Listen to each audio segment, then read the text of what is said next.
Halo, assalamualaikum semuanya. Kita lanjutkan analisis arus kas. Sekarang kita bahas limitasi batasan ya dari laporan arus kas itu sendiri. Yang pertama, di dalam laporan arus kas itu dia tidak mencantumkan ya atau tidak memberikan keterangan, memberikan deskripsi, memberikan detail informasi ketika ada yang disebut dengan extraordinary items atau discontinue operation. Nah, itu kan adanya di neraca gitu ya.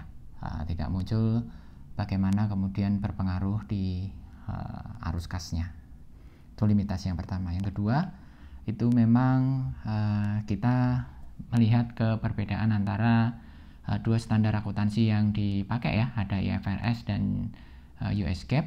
Nah, ini untuk beberapa hal ini berbeda antara satu standar, maksudnya IFRS dengan US GAAP yang kaitannya dengan aktivitas arus kas. Misalnya apa? Misalnya interest. Interest itu interest yang dibayar ya, itu kalau di IFRS bisa masuk sebagai operating activities, bisa masuk juga sebagai financing.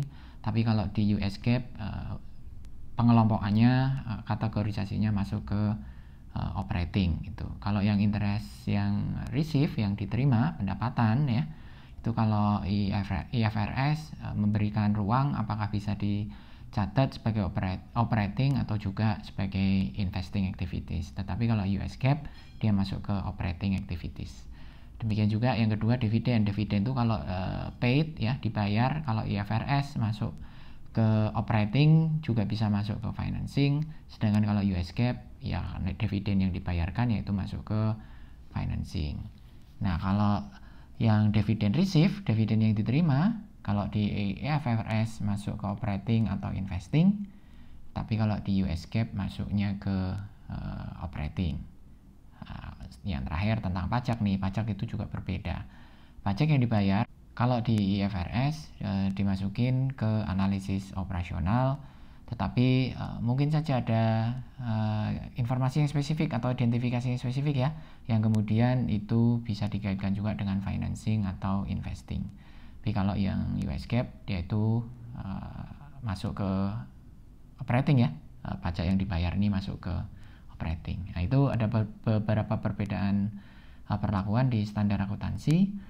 Terus satu lagi barangkali kelemahan dari laporan arus kas itu adalah tentang kaitannya dengan perpajakan ya. Jadi ketika ada gain atau loss ya, ingat gain atau loss ini timbul dari aktivitas non operasional ya.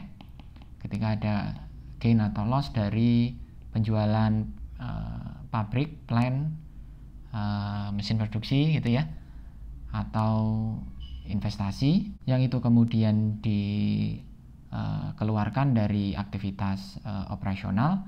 Nah, ini akan menimbulkan distorsi sebenarnya ya, karena plan, properti gitu ya, aset tetap itu kan digunakan untuk aktivitas operasional perusahaan sebenarnya. Jadi ada kaitannya juga dengan operating activities.